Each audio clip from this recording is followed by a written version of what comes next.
बच्चों, कैसे हैं आप सभी। आई होप अच्छे होंगे, राइट।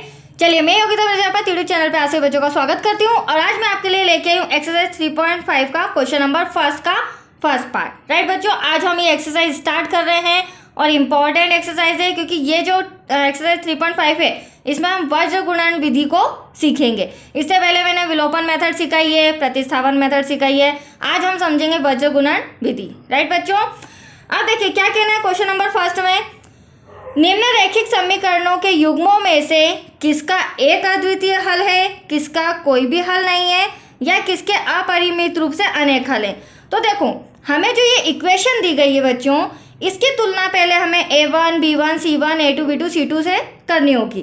करने के बाद हमें पता चलेगा कि क्या एक अद्वितीय हल आ रहा है, क्या कोई भी हल नहीं आ रहा है, क्या अपरिमित रूप से अनेक हल आ रहे हैं। राइट, अब इन तीनों कंडीशन के बाद हमें आगे क्या कहा है, यदि अद्वितीय हल आता है, जैसे ही हम कंपेयर करेंगे इस इक्वेशन का a1 a2 b2 से, राइट, तो अद्वितीय हल आता है तो उसे वज्र गुणन विधि से ज्ञात करना है। अब आपको क्वेश्चन बन रहा होगा कि मैडम अद्वितीय हल क्या है, कोई भी हल नहीं, ये कौन सी कंडीशन है, अनेक हल ये क्या होता है। तो मैं आपको थोड़ा सा पहले ये समझा देती हूँ तीनों कंडीशन, फिर हम इस सम को सॉल्व करेंगे। राइट बच्चों, तो देखो मैंने ये फॉर्मूले रिटर्न भी कर रखे हैं। फर्स्ट कंडीशन में है एक अद्वितीय हल, मतलब कि जब है हम a1 b1 c1 से जब हम उस इक्वेशन क्वेश्चन फर्स्ट की तुलना करेंगे, यदि हमारा आंसर a1 अपॉन में a2 not equals to b1 upon में b2 आता है, ये जो साइन है नॉट इक्वल्स टू का, और नॉट इक्वल्स टू का मतलब a1 a2 बराबर नहीं है b1 अपॉन b2 के।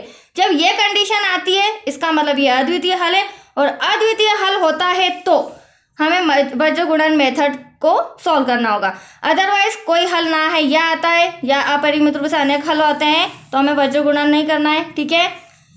सेकेंड रूल, कोई हल ना हो तो जब हम तुलना करेंगे तो हम देखेंगे a1 अपॉन में a2 बराबर आ रहा है b1 अपॉन में b2, बट बराबर नहीं आ रहा है, not equal to c1 upon में c2। अगर ये कंडीशन होती है तो उसे क्या कहेंगे, कोई भी हल नहीं होगा, और कोई भी हल नहीं होगा तो वज्र गुणन से हमें सॉल्व करने की जरूरत ही नहीं है। थर्ड कंडीशन, अपरिमित रूप से अनेक हल। तो अपरिमित रूप से अनेक हल कब होंगे बच्चों, जब तुलना करने के बाद हमें पता चलेगा a1 अपॉन में a2 बराबर है b1 अपॉन में b2 के, और b1 अपॉन में b2 बराबर है c1 अपॉन में c2 के। राइट, तो ये तीनों एक कंडीशन जब बराबर आ रही है तो क्या होता है, अपरिमित रूप से अनेक हल।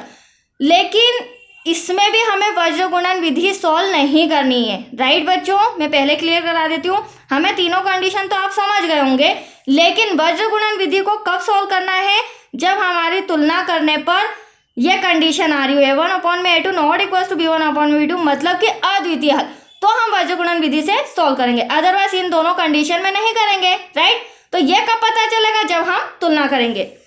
नेक्स्ट, वज्र गुणन मेथड का फॉर्मूला देख लीजिए, बच्चों को बहुत कंफ्यूजन होता है। ये x है, यहाँ पर b1 c2 minus b2 c1 equals to y upon में c1 a2 minus c2 a1 equals to 1 upon में a1 b2 minus a2 b1। तो देखो बच्चों, इसकी शॉर्ट ट्रिक बताती हूँ। आप देख रहे हैं यहाँ 12 है, यहाँ 12 है, यहाँ 12 है, 21 21 21, मतलब कि 12 माइनस 21 12 माइनस 21 12 माइनस 21। ठीक है, फॉर्मूला, क्योंकि ये थोड़ा सा आपको समझना जरूरी है। अगर आपने जरा सी भी 1 2 आगे पीछे कर दिया, ABCD आगे पीछे कर दी, तो आपका कभी भी आंसर नहीं आ पाएगा। राइट बच्चों, और वज्र गुणन मेथड इतना डिफिकल्ट नहीं है।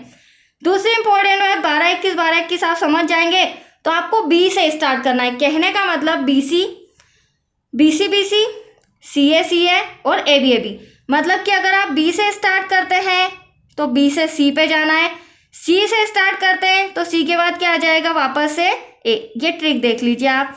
तो BC CA CA then last में AB AB।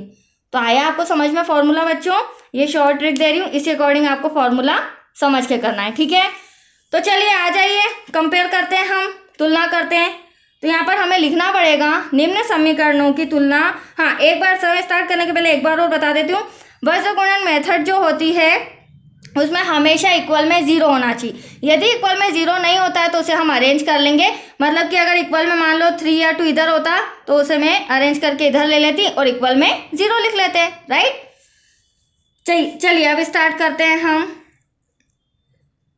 निम्न समीकरणों की तुलना, निम्न समीकरणों की तुलना a1x plus b1y plus c1 तथा a2x plus b2y plus c2 से करने पर, अगर आपको फुल मार्क्स लाना है तो इसी अकॉर्डिंग आपको लिखना होगा, राइट बच्चों, ताकि आपके टीचर खुश होकर पूरे में से पूरे नंबर देंगे। चलिए आप तुलना कैसे करेंगे वो भी सीख लीजिए। ये मेरा a है, b है, c है, x के आगे कुछ नहीं तो 1, तो a1 इक्वल्स टू क्या हो जाएगा 1, ठीक है, x के आगे कुछ नहीं 1, यहाँ पर x के आगे क्या है 3, तो a2 इक्वल्स टू 3 हो जाएगा बच्चों।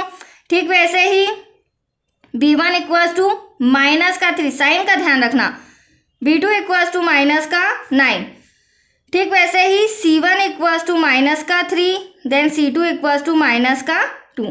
तो यहाँ तक कोई डाउट है आपको? चलिए आगे बढ़ते हैं।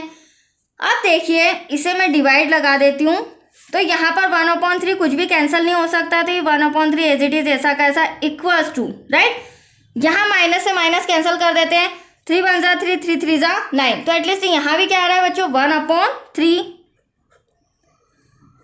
इक्वल्स टू, माइनस से माइनस कैंसिल, बट यहाँ पर 3/2 कैंसिल नहीं हो सकता है, तो ये 3/2 ऐसा का ऐसा। तो आप लोग देख रहे होंगे ये दोनों कंडीशन बराबर आ रही, इसका मतलब कि a1 में a2 बराबर है b1 में b2 के, बट b1 में b2 not equals to c1 में c2। b1 में b2 मतलब यहाँ 1/3 है, तो यहाँ 3/2 इक्वल नहीं आ रहा है। तो देखो आप समझ गए होंगे, अभी मैंने आपको फॉर्मूले बताए थे तीनों कंडीशन, यहाँ पर a1 में a2 इक्वल्स टू b1 में b2 not equals to c1 में c2। तो देखो ये आपके सामने कौन सी कंडीशन नजर आ रही बच्चों, ये सेकंड नंबर की, जहाँ पर क्या लिखा गया है कोई हल नहीं होगा, और जब कोई हल नहीं होगा तो क्या मैं वज्र गुणन मेथड सॉल्व कर सकती हूँ क्या? दैट्स योर आंसर, नो, बिल्कुल सही, हम यहाँ पर वज्र गुणन मेथड नहीं करेंगे। तो यहाँ पर हमें लिखना पड़ेगा अतः यहाँ कोई भी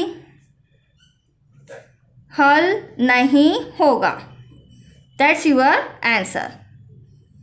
आई होप आपको समझ में आया हो, राइट बच्चों। तो चलिए आज मैंने फर्स्ट क्वेश्चन में फर्स्ट पार्ट समझाया, हाँ हालांकि मेरा वीडियो थोड़ा सा बड़ा हो सकता है, बाकी काफ़ी डीप में जाकर मैं समझा रही हूँ, और प्लीज़ समझ में आया तो लाइक शेयर करना ना भूलिएगा, छोटी सी मदद चाहती हूँ आपसे, क्योंकि इतनी सारी मेहनत मैं आप बच्चों के लिए कर रही हूँ, राइट बच्चों। देन सब्सक्राइब भी करना मत भूलिएगा, ओके। तो आज के लिए tata bye bye, thank you.